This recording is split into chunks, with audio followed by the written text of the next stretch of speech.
What's happening? What's happening? What's happening? Of course, you know it's your boy B-High Radio Shout In, stepping in the building. Amen. I got an A-Town legend, representative, one of the greatest of all time, one of the leaders of the Goodie Mob, the Dungeon family to me as well in this thing. Khujo Goodie, what's good with it, Bounce? Hey man, you know how it is here, folks.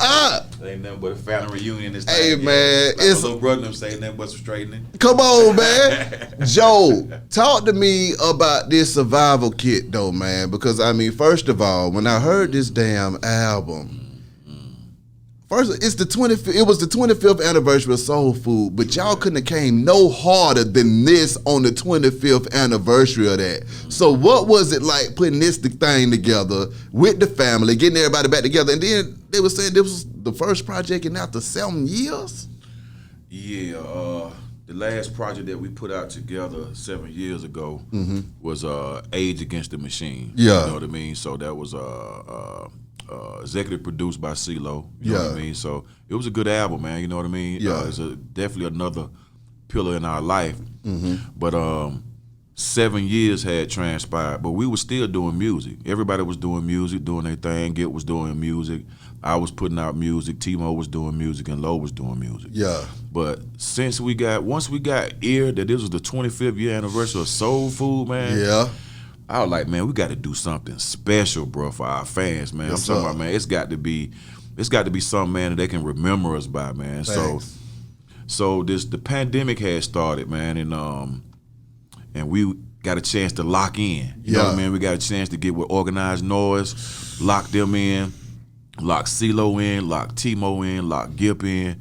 We had a spot, man, out here, man. My partner called Scott, man, Hell on Wheels, man. We didn't even go into the studios out here in the city. Yeah. We went out to the hood, man. You know what I mean? So we was by ourselves, man, and was watching TV and just recording everything, because you know that's how Goodie Mob do, man. Exactly. We got to at least have something to say. You know what I'm saying? We can't go out this thing and not leaving something on our people's mind. You know what I mean?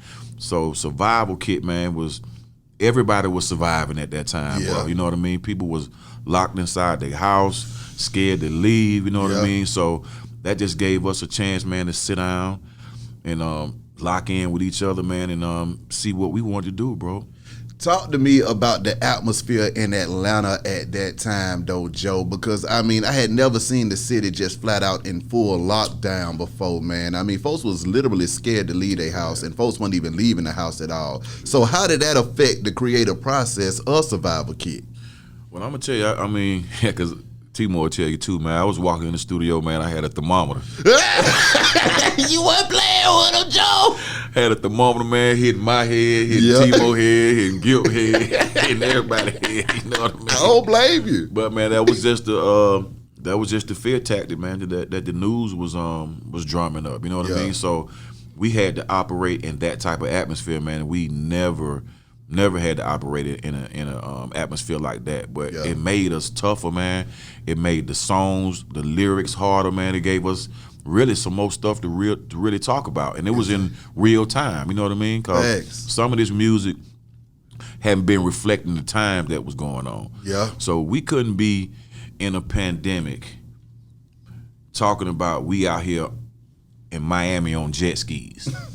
You feel what I'm saying? We couldn't holler about, you know, we was in the club and, you know what I'm saying, throwing ones all out. We couldn't even, you can't do that. You know what I'm saying? Not in the season what was going on. You know what I'm saying? So the mob just pride themselves on, you know what I'm saying, right now in real time, man, letting the music reflect the life of what was going on. So now it was kind of like a Back to the Future moment, because coming off of the 25th anniversary of Soul Food, where y'all had already predicted a lot of this stuff that was going on at that time. You see what I'm saying? What was it like when you realized that the music that y'all had made 25 years ago was spot on to the day that we were living in right then at that time? Well, the good thing about that, man, is that Organized Noise, bro. I mean, they produced us. You know what I mean? Yeah. So, I mean, if it was something that, because they are our peers, they're the same age. Yeah. If it was something they was like, no, Joe, you can't write that. You can't put that down. You know what I mean? So, you wouldn't have had a cell therapy. Yeah. You know what I'm saying? You wouldn't have had a Soul Food. Mm-hmm. But the thing about it is that, man, now it's been out here. You know what I mean? Yeah. It's been all on the internet. We just had a chance in 1990 to put our eyes and ears on some stuff that was going on that nobody knew about, especially in the South. You know what I mean? Nobody knew about the New World Order, or they wasn't rapping about the New World Order in the South. Yeah. They attribute all that stuff to, you know, people up north having that type of knowledge. You know what I mean? But some Southerners down here in Atlanta, man, having that type of knowledge about what's going on, man, it really kind of raised a lot of folk eyebrows. You know what I mean? Like these some different cats, man. You know what I mean? Because we could have rapped about anything, bro. I mean, we from the hood, we from the streets. Yeah. We could have did all that, man, but it wouldn't have made an impact today. Yeah. You know what I mean? Wouldn't have made an impact today. So the youth, they going back like Travis Scott, he went back, pulled up that cell therapy. That's right. So he did not only listen to the beat, he had to be listening to the lyrics too. Then you got my little partner, Lil Bam. You know what I mean? He went crazy on it too, man. You know what I mean? So that's love, man. Yeah. I mean, 25 years later, you got a new generation going back to that music. Exactly. And giving credit to Organized Noise too, because they sampling their music. You see what I'm saying? So who would have known, man? We was just representing. Getting back in there with Organized Noise as well, though, man, because see, it was like y'all didn't play with this Survival Kit either. It was like, okay, man, it's time to go ahead and hook up the Transformers again, get everybody back together. Everybody was bringing their A game. Now, Joe, I ain't gonna lie. You was singing them hooks like your life depended on it, sir. Okay, that Pray for the Sheep, you meant that, Joe. Now, I gotta give credit where credit due. Come on with it. The Pray for the Sheep hook was wrote by my partner, Renegade. Okay, then. Up in Stankonia. Yeah. So I'm telling you a story about that. So I had the hook wrote down, and it was playing in Stankonia. Yeah. So big boy tells Gil, say, Gil, come here and check this out. I'm like, damn, what y'all doing? I ain't no big. All right. So I walked over there too, and then I heard the hook change. I was like, I said, you might want to take that word out right there. Yeah. And put something else in there, man. I gotta give credit, man. That boy Renegade did his thing, bro. Facts. His thing, bro. So yeah. So being in there delivering that stuff again, though, Joe, what was that like for you, man? Because I felt like you was in rare form this whole project, though. Man, I just took a different approach to it, man. I took an approach to it like, man, tomorrow wasn't even promised. That's the honest truth how I attacked that Survival Kit. Because I was coming off of my solo album, Echoes of a Legend. That's right. So I was still coming with other material. So I'm still writing. So I got the swag, I got the vibe. You know what I'm saying? I'm going. And now Organized Noise and Goodie Mob want to lock in. Man, I'm gonna give y'all everything I got, man. Yeah. If you don't like it, man, let me know. I'll change it. But man, I want to give it all I got, man. Like tomorrow ain't promised, and I need these folk to feel it. Exactly. To feel this Goodie Mob, man. You know what I mean? In this 21st century, 2021, they got to feel it, man. How did you feel when y'all dropped that thing independently and it went crazy? Man, the independent games, I think that we was last in the independent game. You know what I'm saying? Because we signed major with LaFace and Arista. You know what I'm saying? So we never got a chance to even taste the independent life. You know what I mean? Yeah. But during hindsight 2020, thinking about Master P, when we used to go and tour, walking in them record stores and seeing a big old model of Master P, all his music, all his records, you can't miss it. Yeah. Can't miss it. Yeah. So for us to have our own, man, our independent album, man, we owning the rights to it, bro. Hey, man, our family gonna eat good, bro. You know what I mean? Off of this one, man. You know what I'm saying? Our youngest gonna eat good, man. Which they're supposed to, man. We work hard, bro. You damn right. Work hard, man. Putting our life in this music. I'm talking about time away from the fam, man. We deserve it, bro. You damn right. We deserve it, man. So now, speaking of Master P, I seen you in the studio jamming with Beats by the Pound the other day too, man. I mean, what was going on with that, Joe? Man, KL and Moby Dick, man. Yes, sir. Good friends, man. Come on. Great friends, man. I mean, we first went to New Orleans, man. We met them guys. Yeah. Them guys, and they had it going on, man. I mean, man, I remember in the studio freestyling with Mystical, man. Yeah. Just really making friends with those brothers, man. And they just happened to be in town. They hit me up. Matter of fact, yeah, they was in town, and we just happened to be rehearsing for a show that we was doing. Yeah. And KL and Moby Dick, they was in Stank on there getting some studio time. Yeah. So after we rehearsed, man, we walked over to the studio, man. I was like, damn. I was like, man, I got a hook for that, man. Yeah. I got a hook for it. So, man, he's like, oh, man. So it ain't nothing but love, man. They know how it is, man. Coming out of the 90s with the 90s music and still being able to eat now in the 21st century, man. Using your craft to do it, man. You know what I'm saying? They know how it is, man. Because with this music, man, once you in it, man, it's like, man, either you gonna sink or you gonna goddamn float. Come on, now. I mean? You know what I mean? So, hey, man, it ain't easy, bro. You know what I'm saying? So we gotta uplift each other in this music, bro. Cause rock and roll, they do it all the time. Facts. Do it all the time, bro. Facts. I mean, who won't smoke? No cigar. I mean, once again, you in this thing going off, but y'all was able to pull Andre 3 Racks out of nowhere. How the hell did y'all get this man to come out of hiding in the middle of a pandemic? Man, now I got to give that credit to Big Gip. Okay. Because Big Gip stayed on him. But the thing about Dre is that I realized, that's like, man, little bro love us, man. Of course. He love us, man, because he don't just do anything. You know what I mean? Yeah. So we sent him one song. He was like, it's all right. You gotta love him because he gonna keep it real, man. He gonna keep it real. He's like, send me something else, man. So I think his verse was the last icing on the cake because we was waiting on his verse. Yeah. We wasn't gonna seal that thing up without him, man. Exactly. You know what I mean? So, man, just to have him come out and do his thing, man. Big Boy come out and do his thing, man. Come on. Like Big Gibb said, man, we started with Organized Noise, and if it's gonna be an end, we gonna end it with him. You know what I mean? The way that album sound though, Joe, it sound like we need about 4-5 more of them types though, bro. Hey, I mean, what you talking about? We about to do another one. Exactly.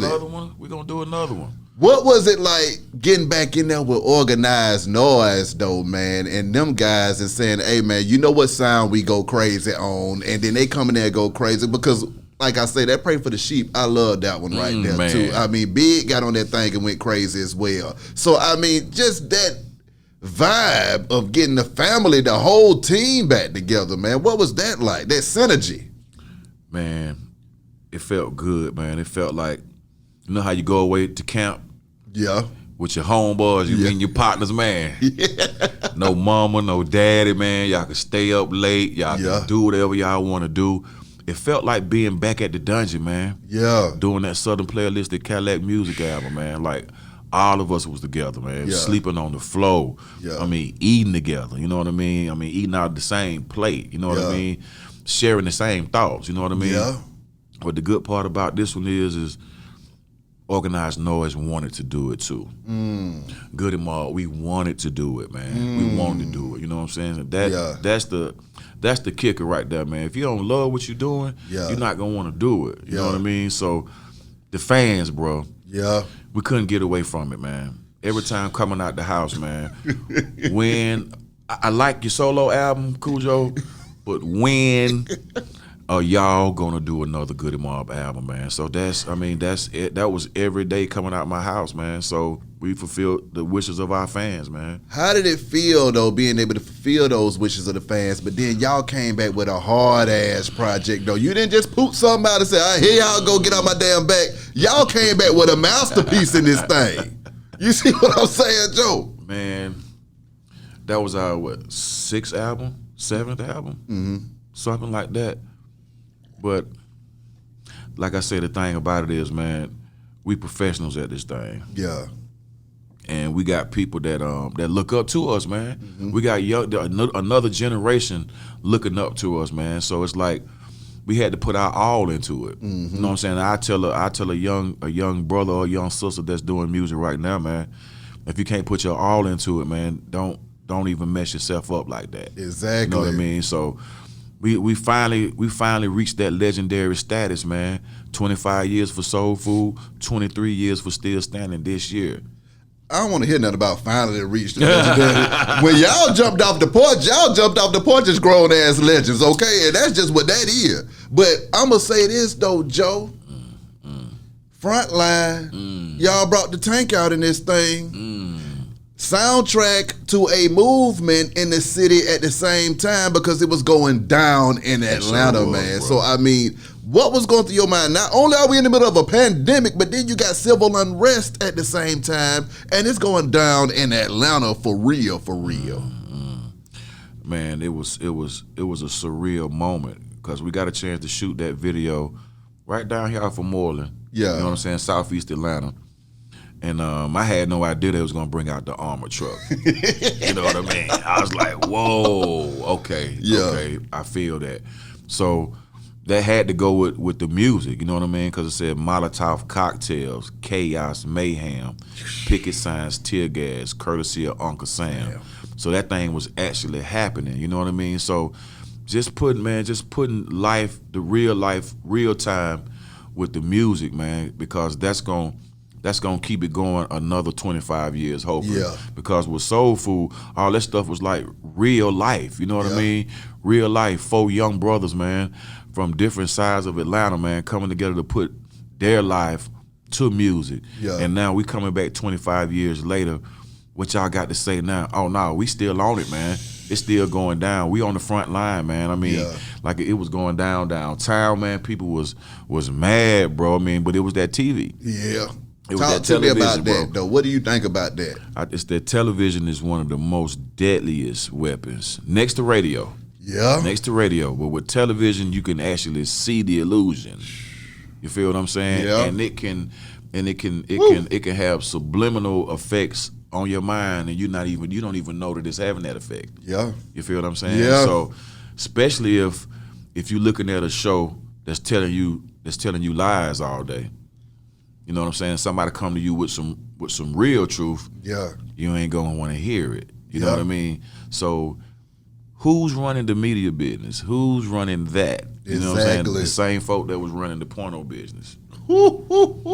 Same folk run the porno business, the same people that run the TV. And let me know if you need some more. With that being said, though, Joe, I'm about to pivot deeper into what you said, because if television and radio is giving folks the business, social media is wearing folks out too, but it's wearing folks out with cap and facts. Right. And it leads me to another part of this conversation, man. On social media, we saw the young rapper King Von get killed on social media. In real time. Mm-hmm. Just over the weekend, his partner Lil Reese almost got killed as well. And you having to see this stuff in real time on social media. How do you think that's impacting the minds of folks, having to see young black men getting killed on social media? And then it's our young leaders that could really grow up to be Malcolm, but they ain't getting a chance to get there. The thing about that is, bro, is it ain't white folk that's doing it. Mm-hmm. It's black on black. Yeah. And you seeing more of that. You feel what I'm saying?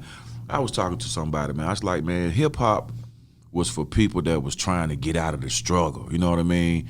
Couldn't do the football thing. Yeah. You know what I'm saying? Couldn't do the college thing. They weren't made for that type of thing. Yeah. So music was the next way to get out. You feel what I'm saying?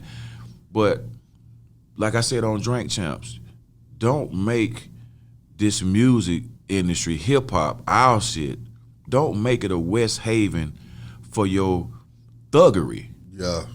Cause I don't even think people really realize it when Bone Thug Homies, right, on the album said, we're not against those rappers, we're against those thugs. Yeah. So you got real niggas that kill folk wanna rap now. Yeah. You feel what I'm saying? And they ain't rapping about changing some shit. Yeah. They rapping about somebody they done goddamn shot up. You feel what I'm saying? So this is not that type of, this ain't that type of stuff. Cause I remember Dre said it a long time ago, man, Dr. Dre. Yeah. He's like, man, we ain't really doing this shit in this music, man. This is entertainment. Yeah. I don't even think, I think that might have went over folks' head. Yeah. So it's entertainment, but you bringing your thuggery into it. So now you got FBI looking at us, CIA looking at us. You know what I mean? Yeah. And it ain't even about that, man. It was about the struggle. Yeah. It was about getting your mama a house, getting your dad a house. You know what I'm saying? Getting your sister off the street. Yeah. You know what I'm saying? Now it's about, man, I just murked that nigga with the kill tech. You feel what I'm saying? Yeah. Or get it back in blood. You feel what I'm saying? I mean, I know these some young cats. You know what I mean? They doing their thing, but.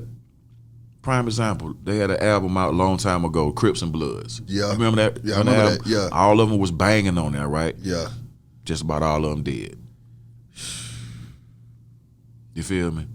How do we get these young folks to understand that they can be revolutionaries and that's just as fashionable as being a super thug? It's about the OGs. People that they look up to. Gotta tell them, man, that ain't right. Yeah. That's wrong, bro. You gotta have some type of law. Any people that are a people go by a certain type of rules, a certain type of laws. Chinese, they got rules, they got laws. Japanese, they got rules, they got laws. White folk, they got rules, they got laws. Black folk, it's get it how you do it. Ain't no rules. Yeah. Ain't no laws. Niggas ain't thinking about thou shalt not kill. They ain't thinking about that. Yeah. They ain't thinking about thou shalt not steal. Niggas stealing from niggas every day. Come on. Damn, they're killing niggas every day. So it ain't the white police. It ain't the white police. There's just black people got more run-ins with the police. Yeah. Because they don't follow the rules. Yeah. It says 55 mile per hour. You going 100. Come on. You know what I'm saying? It said white man said don't steal from it, but you in the bank. You feel what I'm saying? So what I'm saying, you got to have some type of rules, some type of laws, and that's got to be passed down from the father to the son. Exactly. That's just what it is. So I think, man, that them households, man, lacking them daddies up in there, bro. Yeah. You know what I mean? Lacking them daddies. Because if I had a son out there talking about he finna go be gang banging, no, the hell you ain't. Exactly. Boy, stop. Exactly. Are you serious? You better turn that radio off. Exactly. That ain't real. That ain't real. But like I said, it's entertainment, and you got to have the wisdom to decipher that. Yeah. Got to have the wisdom to decipher that. Exactly.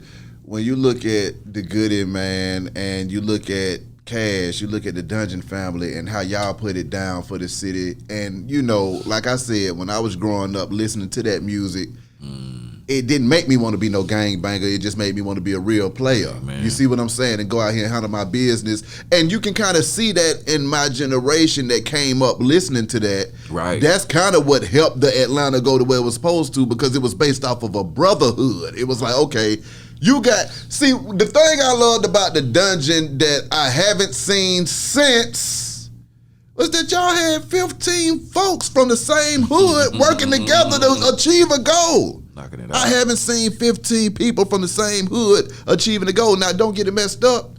Y'all was y'all own 15. Then you had BME over there. That was a group of folks from the same hood, but y'all all from the same hood at the same time, doing the same thing and lifting each other up as y'all went. That's right. What do you think we lost that sense of community? Do you think the music changed that sense of community, or what was it that got us away from really rocking with each other and seeing each other win? The money, bro. Ah. The money, bro. That I mean, damn money. that goddamn them stacks, bro. Yeah. Cause just say, I mean, and you know, I ain't got nothing but love for these young brothers out here that got stacks, rack phones. But once the white man give you that, you don't need to listen to me. Even though I'm considered as a OG or a legend in the game, you don't gotta listen to me. Where your racks at, legend? You feel what I'm saying? I feel that. You know what I'm saying? It's the money, and you get out of America, that money ain't even worth that much. You feel what I'm saying? Come on. So it's the bread, but it's some young brothers out here, man, that kind of know what's going on and don't let the money affect them like that. Yeah. But yeah, when the man give you that check, he's telling you, man, you're doing great. Don't stop what you doing. If you stop what you doing, you're not finna get this. You feel what I'm saying? So you got me like, well, hey man, I can't change. Damn. I can't change it up. Just like Lil Baby did a song that was kind of going with the time. Yeah. He didn't like doing that song. Yeah. You feel what I'm saying? Yeah. I guess the handlers didn't like him to do it either. You feel what I'm saying? So, I mean, you can't really make no money keeping it 1K. Really? Yeah. You feel what I'm saying? Yeah. But you can make plenty of bread, man. You talk about you busting your folk upside the head, running up in their house, running up in their women, in the club. I mean, but you got to question society then. Were there any times in your career, Joe, where you felt like the money was getting a hold of you, or the fame was getting a hold of you, or the success was getting a hold of you, and you had to bring it back in? I ain't gonna lie. Yeah, because it's gonna affect you. Mm. It's gonna affect you. I could say like the Age Against the Machine album. Mm. When I hear that album, you know what I mean? I could think about all the wrong shit that I was doing. Shit. You feel what I'm saying? Yeah. So, yeah, man. The money and the fame can get you. How did it get you? He said, how did it get you? That was all that wrong shit. How did it get your head, Joe? We human. Yeah. You know what I'm saying? I'm with you on that. We human kinfolk. You know what I mean? So, yeah, man, you can slip. You can slip up in it, but the thing about it is, don't lay down in that motherfucker. Yeah. Climb on up out. You know what I mean? And keep climbing. Exactly. You know what I'm saying? So that's what it's all about, man. Cause we gonna fall in that hole. It's just all about it. You like laying in that damn hole or not? Come on. You know what I'm saying? Them protests in Atlanta, when it was getting real sticky out here in these Atlanta streets, man. As a person that's seen this city the whole time, what was it like when you said, "Okay, we in the middle of a doggone revolution out here"?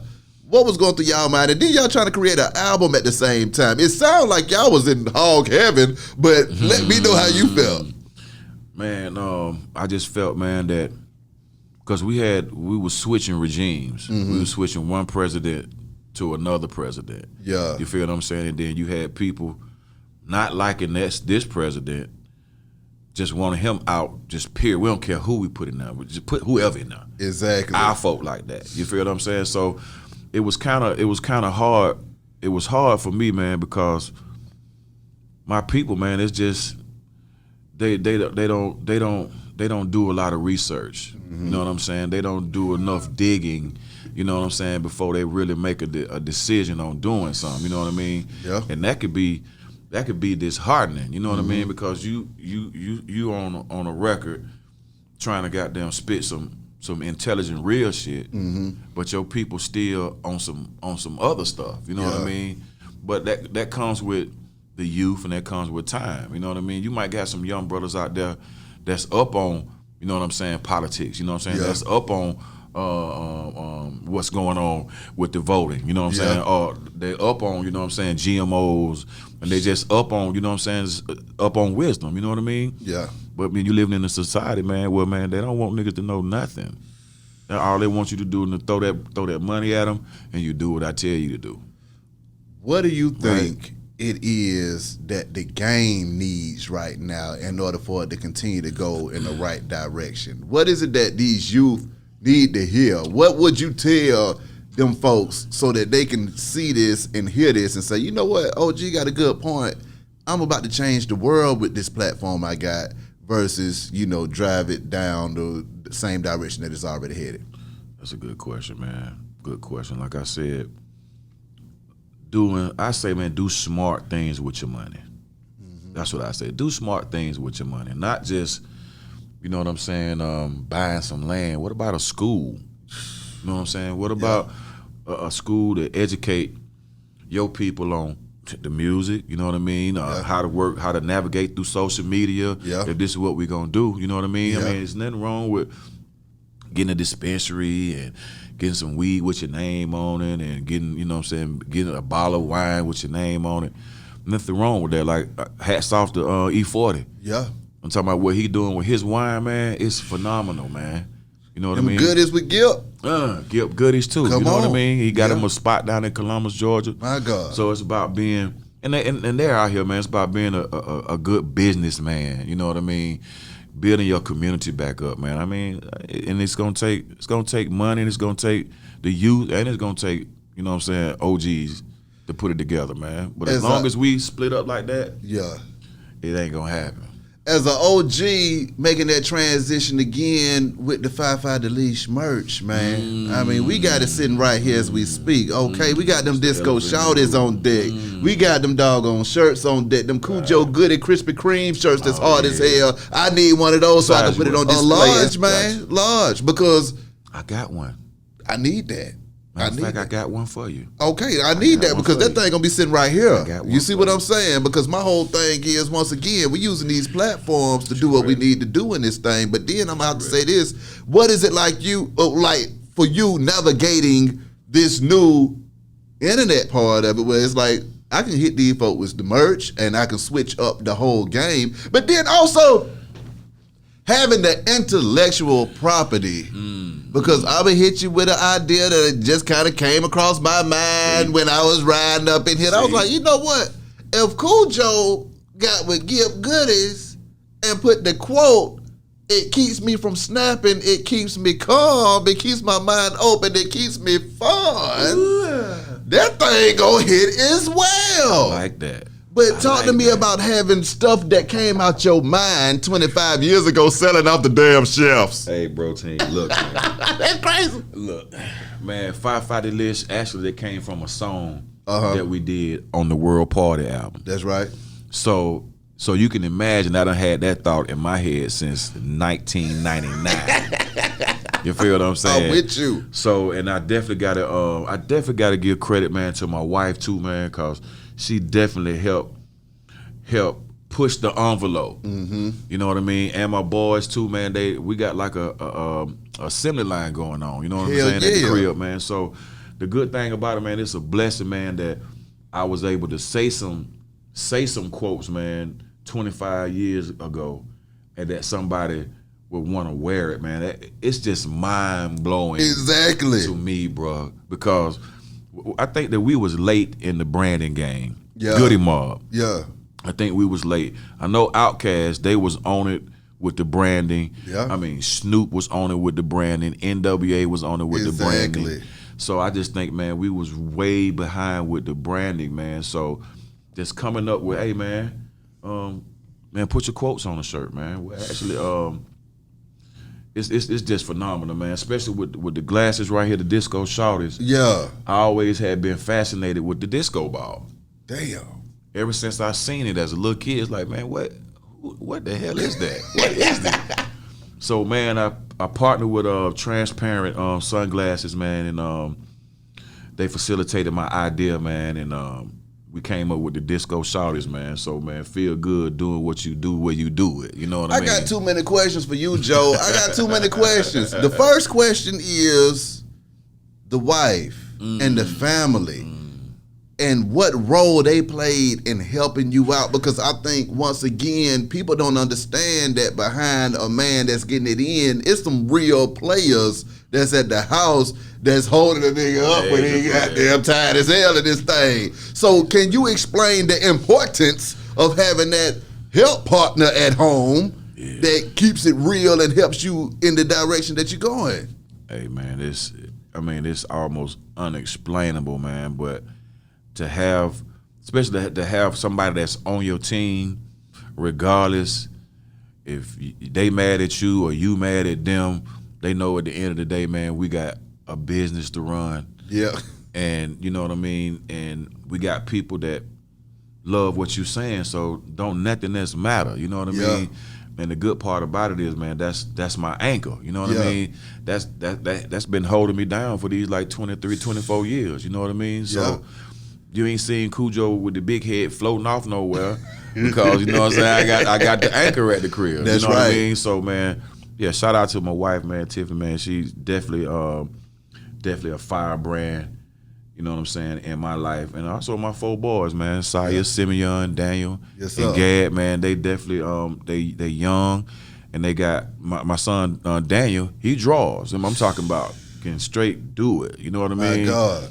Man, yeah, so, man, I'm just thankful, man, I'm able to provide, you know what I'm saying, my idea on how to be an entrepreneur. Yeah. Because all 4 of them they're in college. Come on. You know what I'm saying? Down there in Barnesville doing their thing. Yes, I'm talking about A's. I'm talking about Dean list type stuff, sir. man. So, man, Most High been answering my prayers. You know what I mean? Exactly. So man, as long as I keep it righteous with Him, man, I ain't got to worry about nothing else.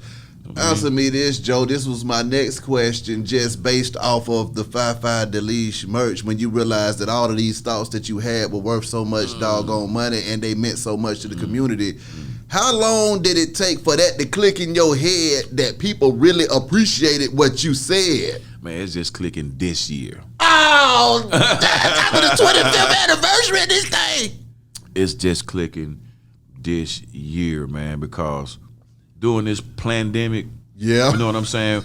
we couldn't do shows, we couldn't do nothing, right? Yeah. So I go to social media, yeah, and I go to my 56,000 followers. You know what I mean? And I just put it out there like that, man. Yeah. They might not even want to wear the shirt. Yeah. They just might just want to support, bro. Yeah. You know what I mean? I got people just say, man, I just want to support, man. Yeah. Man, just surprise me, man. I don't care, man. Exactly. I just want to support, man. And man, that's so heartfelt, man. It can almost bring tears to your eyes because you got total strangers out here that want to see you win.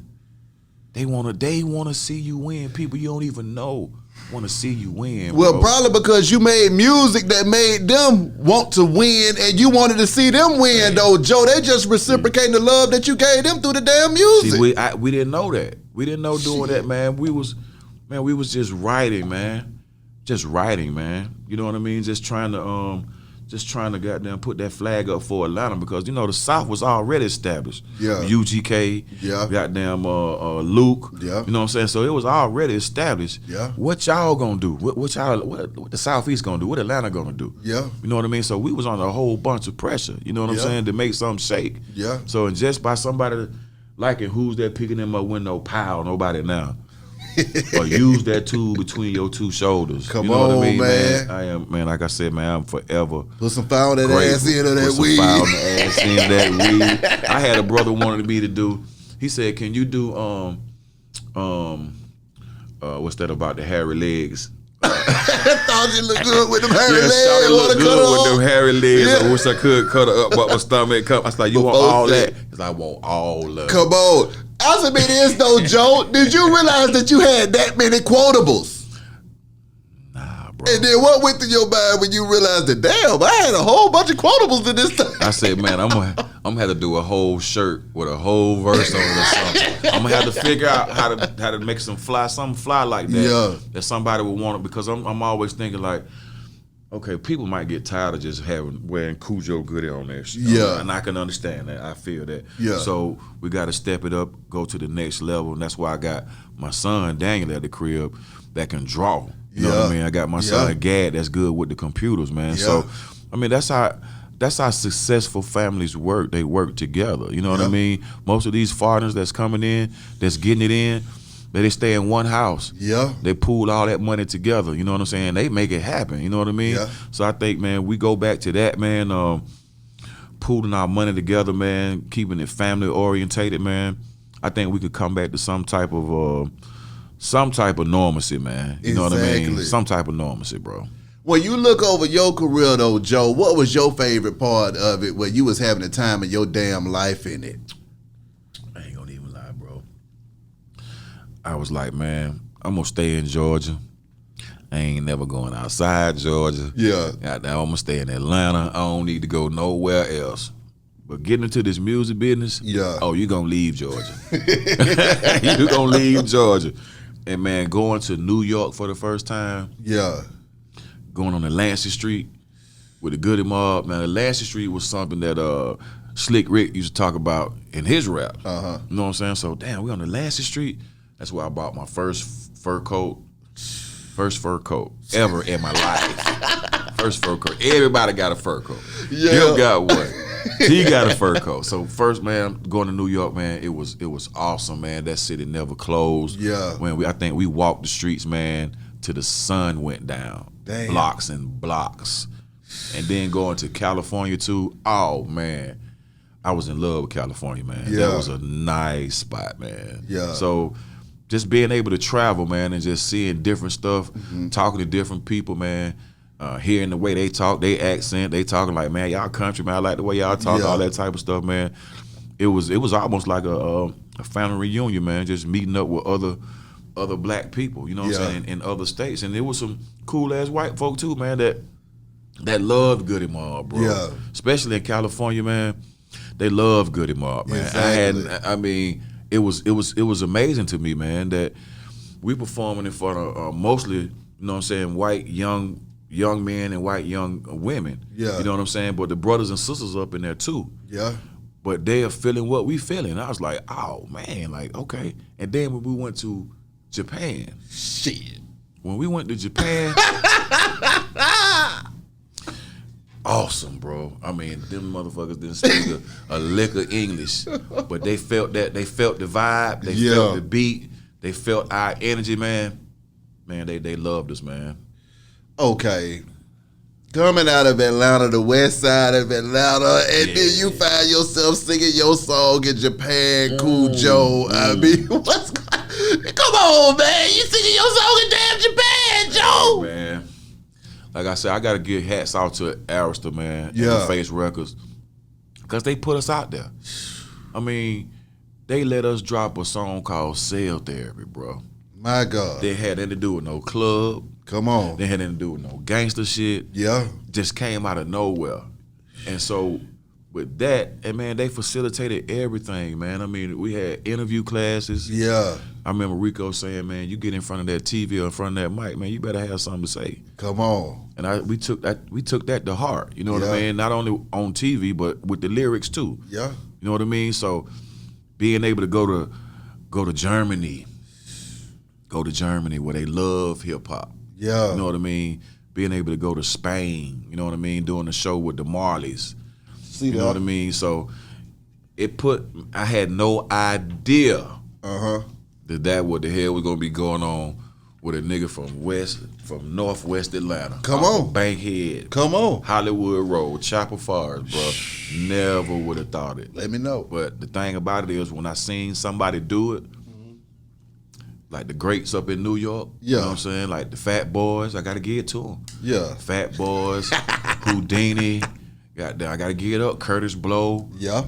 I mean, Kurt. Man, them boys came to my school, bro. Curtis Blow came to the school? Come on, man. Curtis Blow came to Southwest Middle School. Oh my God. And check it out. Gip told me, hey, they came to my school too. I was like, what? They came to Paul D. West too? But see, we didn't know that we was being groomed, bro. Yeah. To do the same thing they was doing, man. And then we didn't know that they was on tour and promoting. We playing basketball.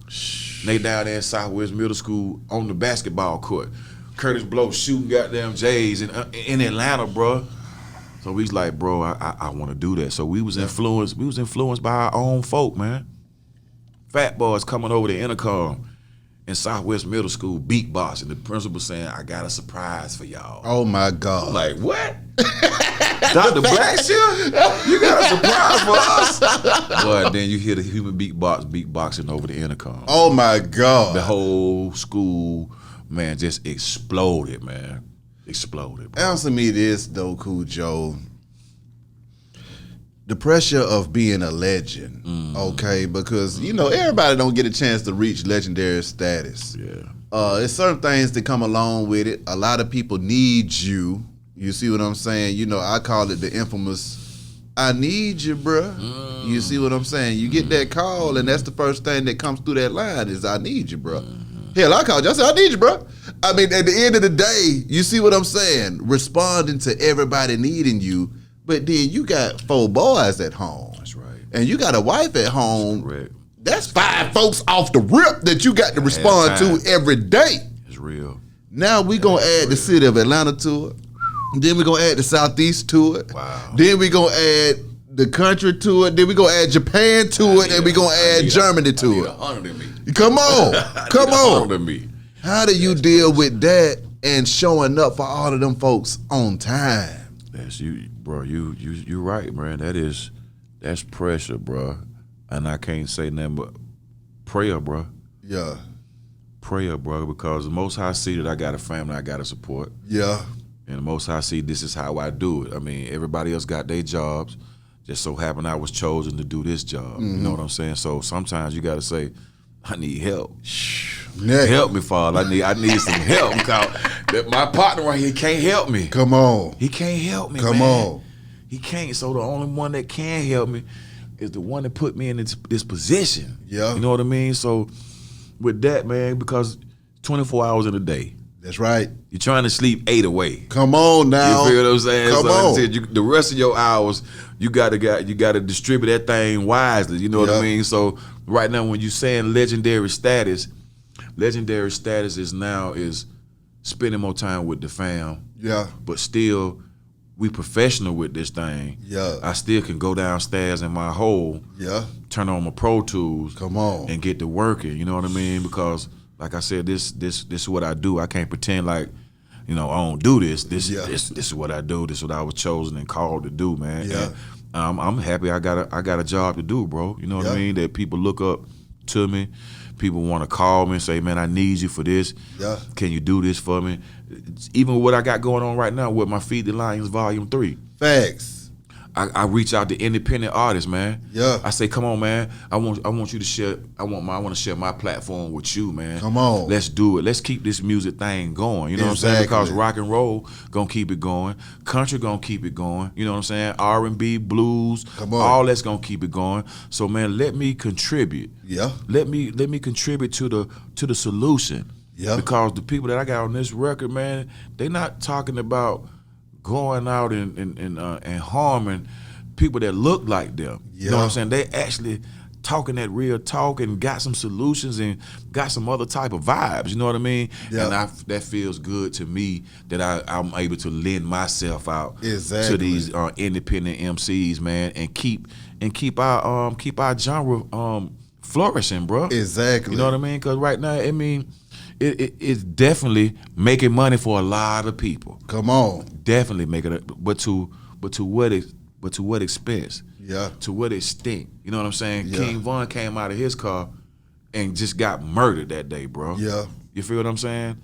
And that's got to be on the heart of the brother that had to do that. Yeah. You know what I mean? So this is what we got going on now in hip hop.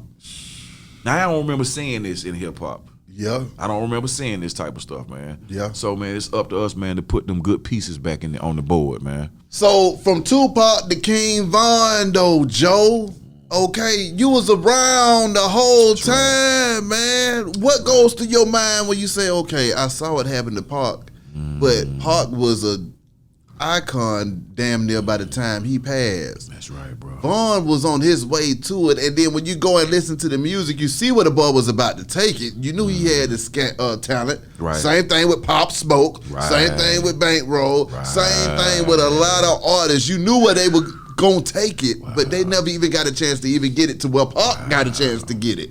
So how do we get folks to understand that, hey man, we gotta show more? Because it's on both sides of the street. You see what I'm saying? They getting killed, and the people are killing, but it's still a situation to where everybody's responsible for everything because everybody, you got to hold yourself accountable at the same time too. So how do we get guys to carry themselves in a manner that'll keep them alive longer to be able to experience the success that they deserve? And how do we get guys to, lay off of folks and say, you know what, we ain't gonna put the pressure on you. You see what I'm saying? Shit. Hey man, that's a good question, man. You gonna have to trick niggas. Damn. You gonna have to trick them. You gonna have to trick them, man. I mean, they so smart right now, and they're able to make the money right now, and almost to the point to where they don't need no advice. You know what I mean? So it's almost like with these like the festivals they be having, the music festivals, like what's the AC3? Yeah, A3C. A3C. Yeah, you South by Southwest. Right. So you gonna have to trick brothers and sisters to come into there, where you have some legends in there. Yeah. You know what I'm saying? Actually goddamn blowing the smoke away from what's going on. Exactly. And talking about the real issues that's going on in hip hop. Yeah. You know what I mean? I mean, we cool about marketing and promoting. Yeah, we good about. We know it's gonna cost some money. Yeah. We know that. We know all that. But let's get down to why niggas is killing each other. And why we doing that? Yeah. So maybe somebody will hear that, go back to where they at, and be like, man, come on, bro. You know what I'm saying? We can't do this. Yeah. We can't do this. I mean, come on, Chicago, man. It's a wreck down there. Atlanta is damn near almost like that. It's off the damn You know chain what in the I'm saying? A2 It's now. off the chain. I'm talking about niggas is killing niggas down there every day. Yeah. On the news, bro. Yeah. You know what I mean? And it Yeah. ain't the police. Come on. So that's what I'm saying, man. Niggas gotta goddamn the truth, bro. You gotta accept the truth. We gotta accept the truth in your own house. Answer me this, Right. Joe, the money. Being the guy that's made money, been around people that done made money, done seen money. How do you feel like money impacts the lives of men? Cause, hey man, like the good book say, the love of it is the root to all evil. Not the money itself. Yeah. It's the love of it. You'll do anything for it. Yeah. Money can buy a lot of things. Yeah. You know what I'm saying? It's a price on it, the value of money. Exactly. But it's once you get to where the root of all evil is coming from what you will do to obtain this bread. Just like the Alley brothers say, some people are rob their own mama. Yeah. You know what I'm saying? Yeah. That shit ain't left. Yeah. You feel what I'm saying? So that's what I'm saying. We got the it's just like each one teach one, man. We all family. Yeah. You know what I'm saying? So if I see my partner going off like, hey, on team, come here, man. Let me holler at you, bro. Yeah. Nah, we can't do it. At least I tried. Exactly. At least you tried. You know what I mean? Yeah. 'Cause so he can't say, well, didn't nobody tell me. Yeah. Nobody didn't tell me. But now I'm telling people now, the love of the money is the root to the evil. Yeah. That's not my words. That's coming out the book. You That's know what I right. mean? So, but a lot of people don't even know that. A lot of folk ain't even heard that before. Yeah. You know what I'm saying? Yeah. But they heard how to trap it out. Come on. You know, feel what I'm saying? They heard how to throw it out in the club. And I done done it before. I done throw it out in the club. And I done trapped it out too. But it comes a time to where, you know what I'm saying, a man got to put away his childish things. Exactly. You know what I'm saying? Childish things meaning that doesn't make you a man. Mm-hmm. You feel me? Yeah. So, man, like I said, we got to teach each other, bro. What was the biggest lesson that you learned in the game, though, Joe? Over your 25-year legendary career, was there anything that blew your mind and changed your mind? Yeah, it was, man. The demand on, cause man, we was damn near gone. I mean, on tour. Yeah. I mean, once with the record dropped, gone. You know what I'm talking about? I mean, my mom and brother moved to a house, and I wasn't even there to move with them. You know what I'm saying? So it's very time consuming, man. Yeah. And it's and people, like I say, people think that, you know what I'm saying? Oh, that's, man, you rapping, man. You in the music, man. You got it good. Not necessarily. It's just like somebody that got to go to a job, and got to work that job. You know what I'm saying? You got a great job, man. You know what I'm saying? You driving trucks or not necessarily. Yeah. You know what I mean? So, man, hey. Hey man, like I said, bro, we wrote a lot of lyrics, man. Yeah. You know what I'm saying? Did a lot of shows, man. Made contact with a lot of people, man. Yeah. Made a lot of friends, man. And I think that's why we're able to walk around this motherfucker now. Yeah. You know what I'm saying? Thanks to the Most High, no bodyguards. Yeah. You know what I'm saying? Don't have to carry a pistol on me. Come on. You know what I mean? Because of lyrics like that, use that tool between your shoulder. Come on. Not shoot a man head off his shoulder. You know what I'm saying? The good die mostly over BS. My you know what God. I'm saying? Yeah. So, I mean, who's that peeking in the window? Pow. You know what I mean? So, man, I'm just thankful that we had that type of spirit, man, to put that stuff in them lyrics, man, and it lasting 25 years now, man. And we finally reaching that status where people can definitively say that those are some legends down there in Atlanta. Goodie Mob, along with Outkast. Because for a minute, it was just Outkast, which is cool, no problem. They sold plenty of records, many records. People didn't think people from Atlanta could sell records. Yeah. You feel what I'm saying? But for Goodie Mob to come out to be on a totally different, we're players too now. Yep. We were players also. You know what I mean? But with but still having the insight, man, just to talk about something different, man, and be inducted into the Georgia Music Hall of Fame. Days you know what I mean? after you.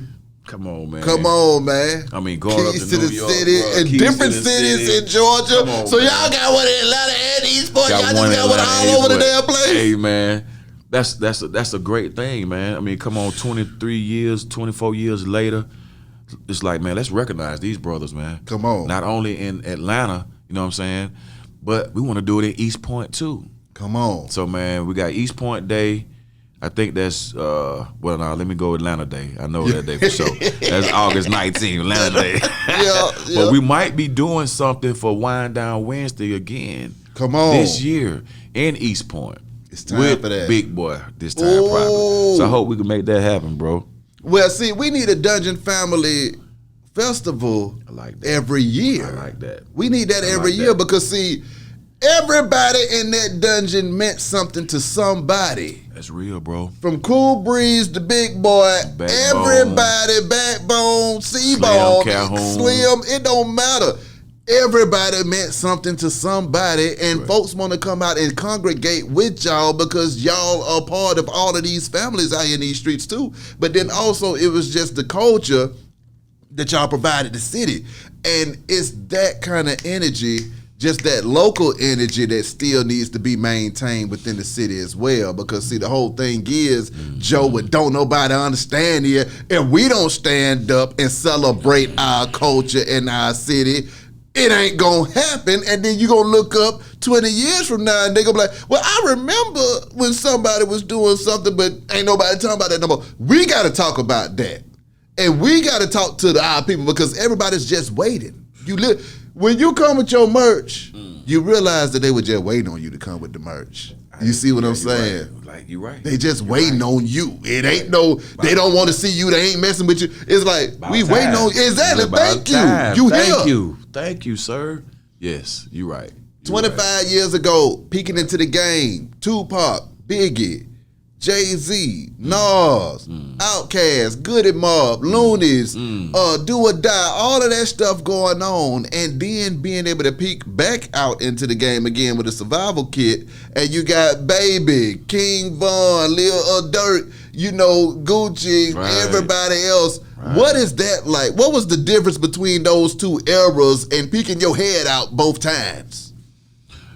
You know what, man? I think the difference between that era, man, I think it's a lot of younger brothers doing it in this era than it was in the 90s when we was coming out. Even though because I was in my 26, maybe 26 years old when we definitely started stretching out doing that thing. Okay. You know what I mean? Okay. But the thing about it is we got to connect all that stuff together, man. We got to connect that youth with the elders, man. I mean, we just got to do it, man. And it has never really been heard of like that in hip hop, really. Because look at you got Jay-Z and Nas, they on the song together. You feel what I'm saying? Well, hell, you got Lil Baby and you got Drake on the song together. Yeah. You feel what I'm saying? So that generation is almost close like that. Yeah. You feel what I'm saying? Yeah. So my thing is, man, just cross. We just got to cross reference the generations, man, to really keep this thing moving, or it's just gonna be like a fad. They're like the word. It's almost like we got to change the word hip hop. Yeah. What can we call it? Yeah. You know what I mean? I think trap was almost there. Yeah. It did take I think over. it was almost there. I mean, not even calling it trap music, just Yeah. trap. Exactly. Just like how you would say rap. Exactly. Just like you would say jazz, Yeah. country. Yeah. You know what I'm saying? So Yeah. I think we ought to just the heads should get together, man. See if we can rename that genre or something, man. Exactly. Give it a facelift. Facts. You know what I mean? Facts. And then maybe, I don't know, maybe we could change something. Come on. You know what I mean? Shit, you move out your old house, but look at all the memories you done had in that old house you want to get rid of. Exactly. You know what I'm saying? So hip hop. Look at all the memories we got with hip hop. Yeah. Tupac and Biggie. You know what I'm saying? Still ain't. I mean, just crazy. You know what I mean? What was that celebrity like around Tupac and Biggie at that time? And do you feel like that celebrity is the same now in the game? With Biggie and Pac, because we met Pac behind stage on one of the Source Awards shows. Yeah. The brother was himself. I mean, energetic, doing his thing.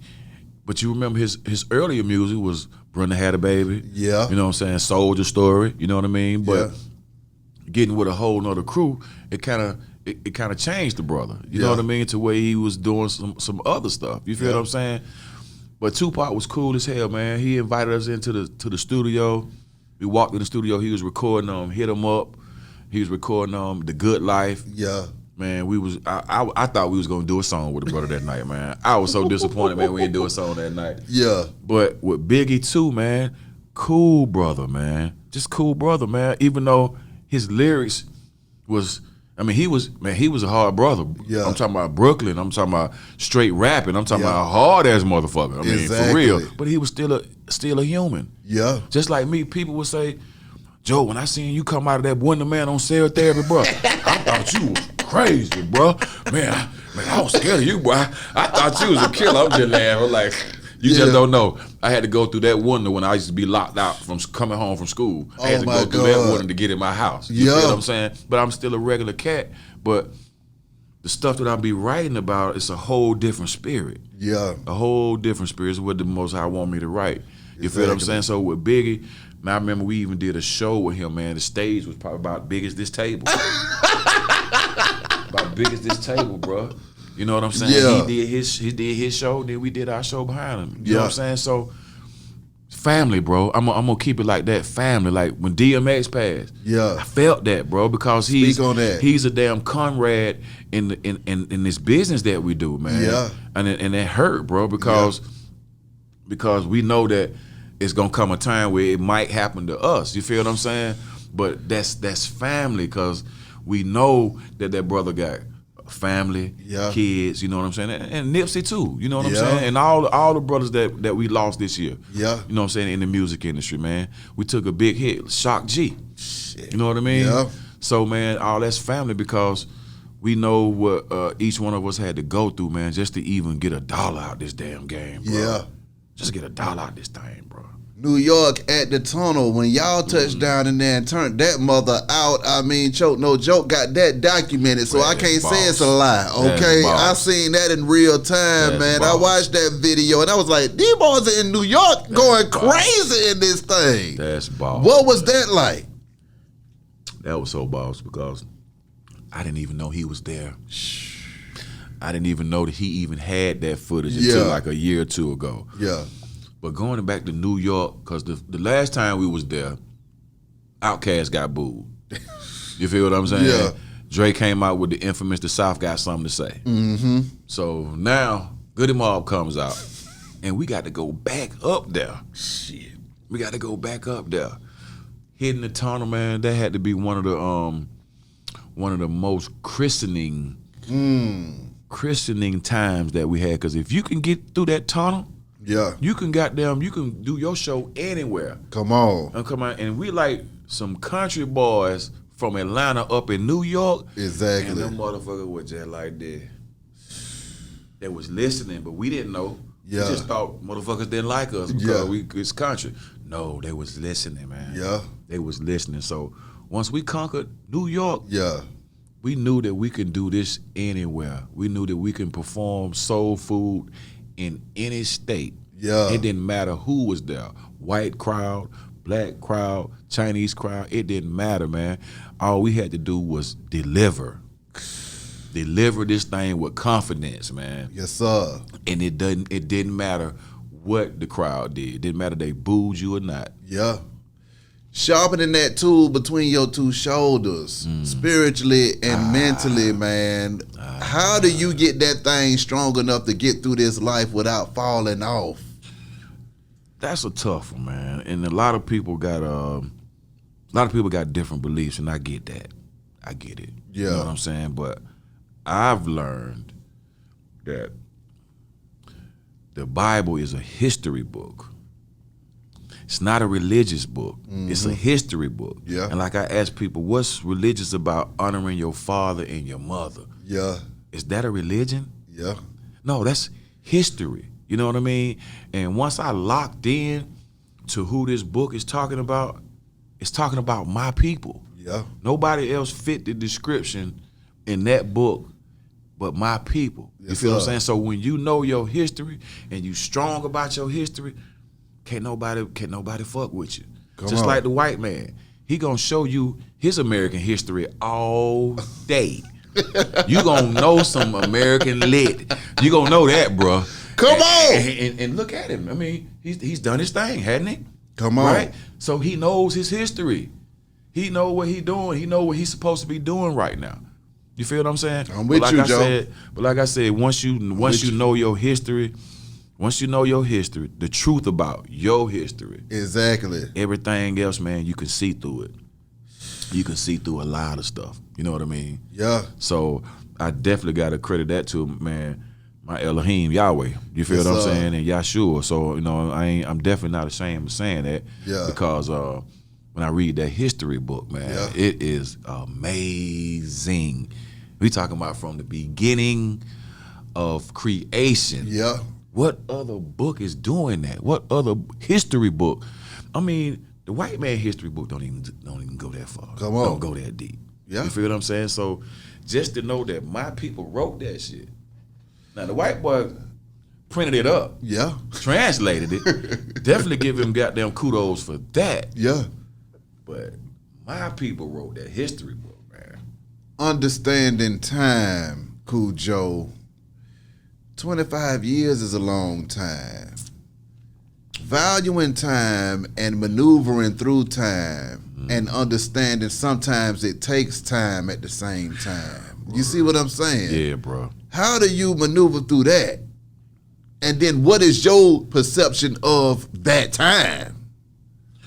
Man, I maneuver through that, man, really trying to take care of my body. Yeah. You know what I'm saying? As best as I can. You know what I mean? As best as we can, because we're living in a GMO system, you know what I mean, where the food ain't like it used to be. Yeah. You know what I mean? So it affects everybody.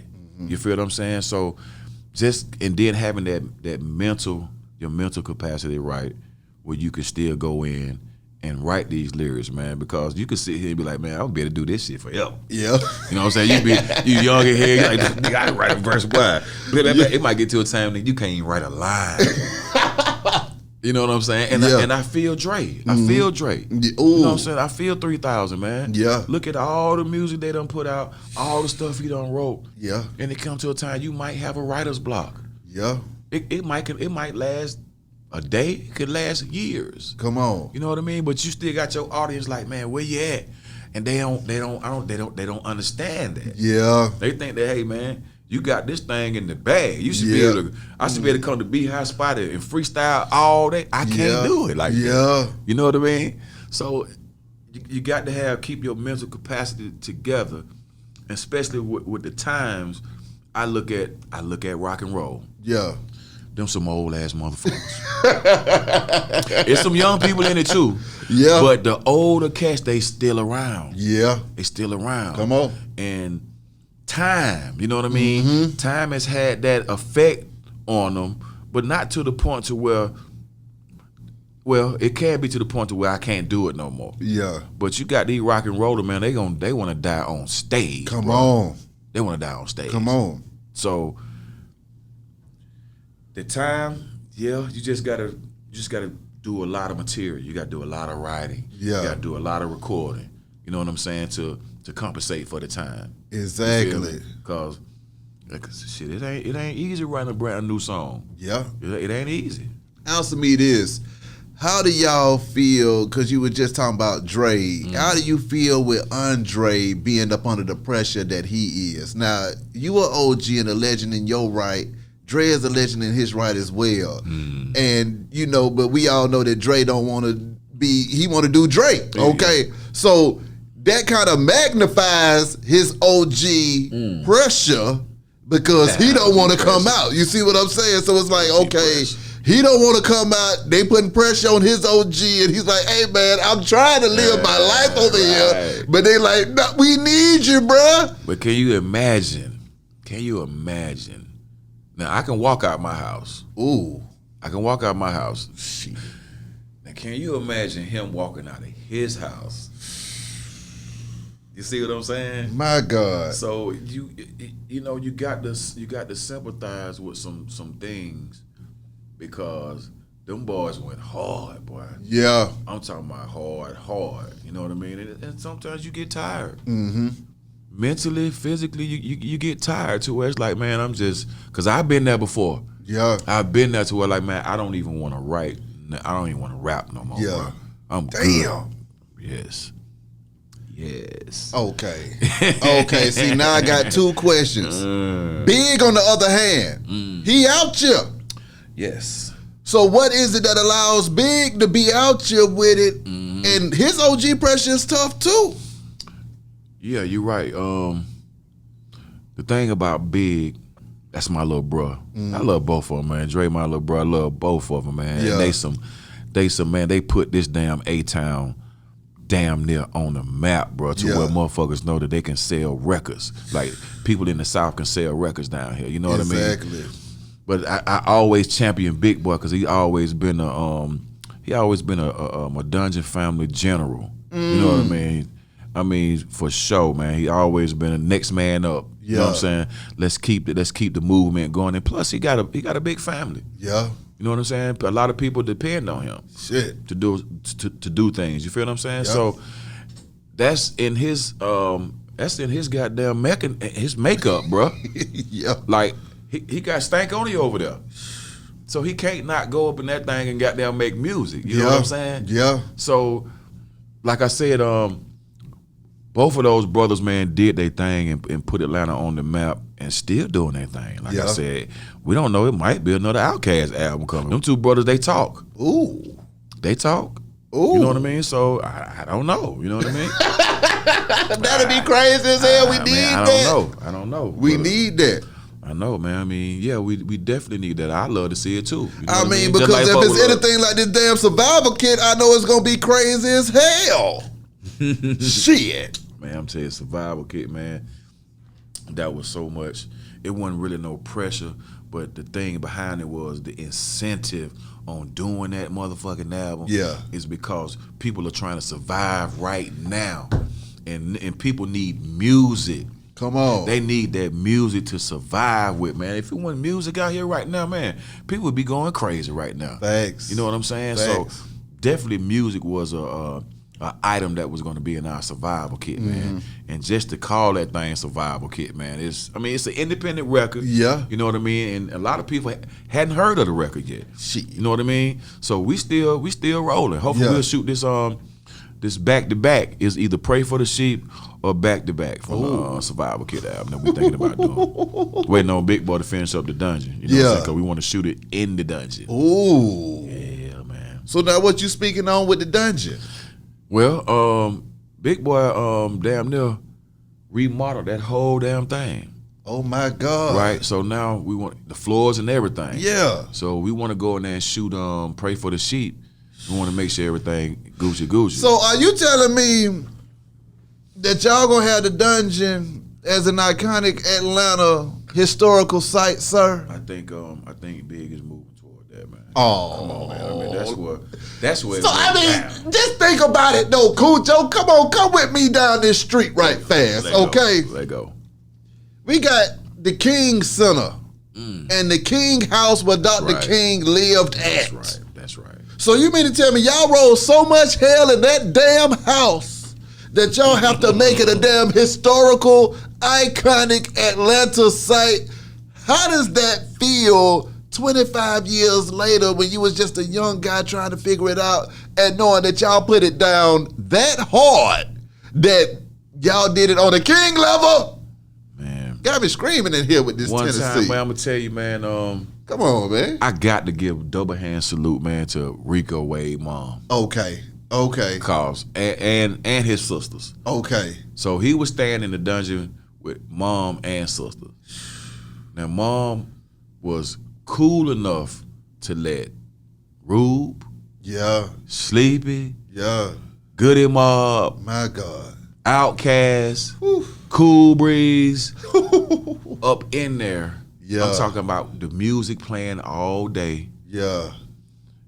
Man, all type. I mean, not just music went on in there, man. I'm talking about we was fashioning some young black men's lives in that goddamn house, bro. Come on. I mean, you had Big Rube in there with his philosophy that was going on. Come on. Passing around the book, the Pedal of the White Horseman in there. Come That on. was almost like a school for misfits, Exactly. like Dre say. Yeah. Yeah. It was a place for misfits because we wasn't playing football like everybody else was playing football. We wasn't going to college like everybody else was going to college. You feel what I'm saying? It was a West Haven, man, for some misfits, bro. Not to mention, it was love, but you know, black folks like to argue loud as hell in them houses too. You see what I'm saying? I can already imagine you got 15 niggas in there. It's gonna be some arguments going on there. Man. We can't even debate or talk without raising. I'm screaming now. Shit. Man, look, that was my first time really knowing about incense, really. Ooh. Really, cause Yeah. it was so much dank smoke in there. Yeah. This before goddamn the greeniest of the green was on deck. Yeah. You know what I mean? Yeah. So with the incense flowing and with the green in the air, man, the atmosphere was like, man, you ain't had no choice but to write some shit about Yeah. that thing, bro. Yeah. I compare that to Barry Gordon Motown. Exactly. With that done. That's what I'm saying. And I think Big gonna do the damn thing. That's gonna be hard. That's I gonna can't be wait. nice. I'm gonna be one of the first tours in that thing. I'm coming in there with the I'm camera. gonna have my own scissors. I'm gonna cut the ribbon. I'm gonna cut the other half of the ribbon, bro. Hell yeah. Yes. Yeah. Now, earlier you just said it was times where even Khujo Goodie wasn't sure if he wanted to continue rapping. What were those times like, and what was it that made you say, I don't know if I want to continue doing this shit. I'm out. You see what I'm saying? Well, I know when I got my leg amputated, right? I was like, man, nigga don't want to see no one-legged rapper, man. My God. Nobody want to see that shit, man. that's thoughts going through my head, right? Then it's like, man, what the hell I'm gonna rap about? What the hell am I gonna rap about? Yeah. So I'm like, you know what? Let me just chill out. Let me just sit back, man, and just goddamn fucking. I just ain't gonna do it no more. I'm good. And I had to apologize to the mob because I just like, man, Fuck it. I just threw my hands up, man, didn't say nothing, man, none of that shit. You know what I mean? But yeah, I was going through something, man, that was really tough. Yeah. At the time, real tough. And rapping and shit was not on my goddamn mind at that time. You know what I mean? Not on my mind, man. But I was able to release that the Man Out the Dog album. This nigga still jamming. Man Out the Dog album, that was still in the can. Yeah. You know what I'm saying? I still felt like it was some people out there that liked me. You know what I mean? I mean that fuck with Khujo. You know what I mean? Exactly. So man, I just kind of got some strength, man, to get back in and start back writing, start back liking me, start back liking hearing me. You know what I mean?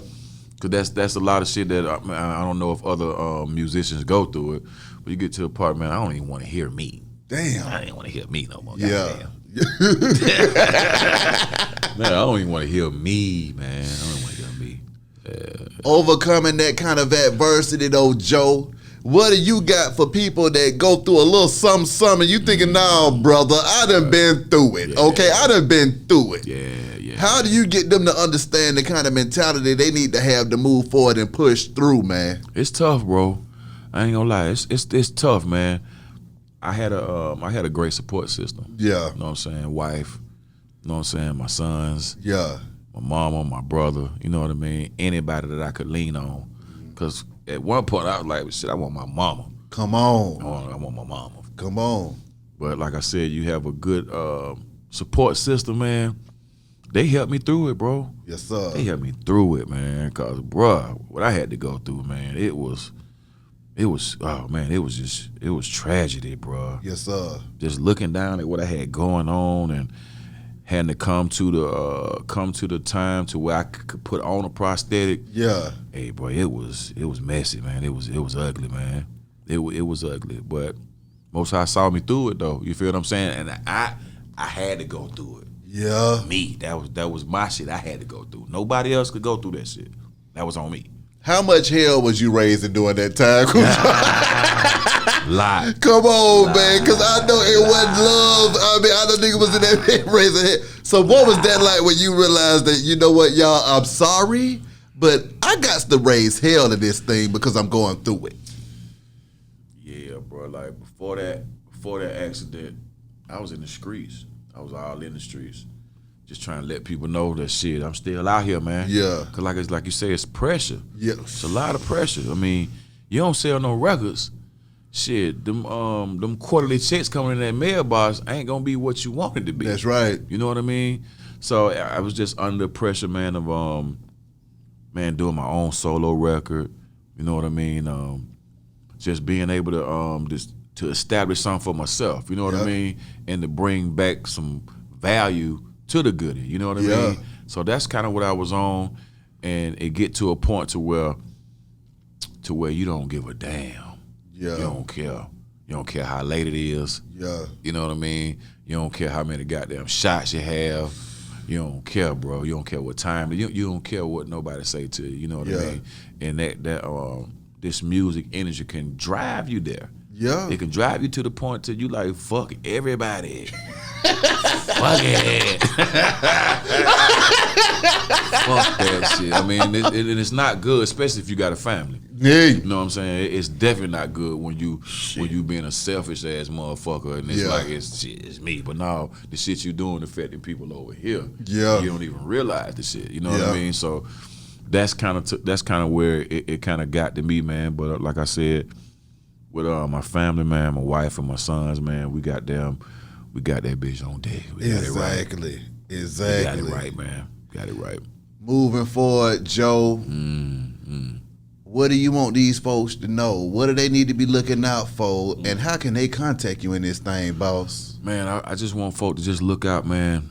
Check out my campaign. You know what I mean? My campaign right now, man, is helping other independent artists, man, putting them on my level, man, and sharing the shine with them. You know what I mean? Because it's about giving back now. Exactly. So this is my way that I can get back. You know what I'm talking about? I'm not gonna run for office. Yeah. You know what I'm talking about? I'm not finna get up on no podium and try to goddamn do long speeches or anything like that. I'm gonna put the work in. I'm gonna do it. I ain't gonna talk about it. I'm gonna do it. Exactly. And hopefully, man, with what I got going on, man, with these independent MCs, man, hopefully I can catapult their career. Yeah. And they want to do the same thing, and we can push this hip hop music past where we wanted to go. You know what I mean? Exactly. And man, just like I said, man, y'all check me out, man, with the Disco Shawties. Check me out, man, with the 550 list. Y'all can holler at me at KhujoGoodie. I'm on Instagram. Y'all check out FFD merch. That's where y'all can, you know what I'm saying, holler at me about the gear. Man, I'm gonna drop me another album. Ooh. I'm gonna drop another album. I mean, come on, talk to me. What's happening with it? Hey man, I'm thinking this summer. I'm gonna drop an album. I'm gonna sing you this song I did. It's called Still In Me. Yeah. And what that means is even though I'm Willie, yeah, you know what I'm saying? When you look at the credits, you see Willie Knighton, yeah, but Khujo still in me. Whew. You know what I mean? Come on. So man, I gotta let you check that out, man. And like I said, I just want to double hand salute anybody out there, any independent artist out there that's doing their thing and got a passion for this music, man, and dedicating their time to it. Man, keep it up, man. Don't stop, man. Don't stop. Take constructive criticism. You know what I'm saying? Yeah. Don't be an asshole and get mad because somebody say something about your music. Take that as constructive criticism because that person was sent there to see how you was gonna react to saying something about your stuff. Come on now. So man, double hand salute, man. Holla at me at Khujo Goodie Presents, man. Independent artist, man. I'm gonna do a volume 4. Feed the Lions volume 3 is already out right now. Hit me in the bio, man. Check me out, man. Volume 4 coming up. I'm gonna be looking for some more independent MCs to come on out. Khujo, as always, man. Thank you for coming through this thing, boss. Pleasure. Anytime. You feel me? Anytime. Holla at me. Wish you nothing but the best and much success. Hey. Be High Radio, shout it. Khujo Goodie, man. We go.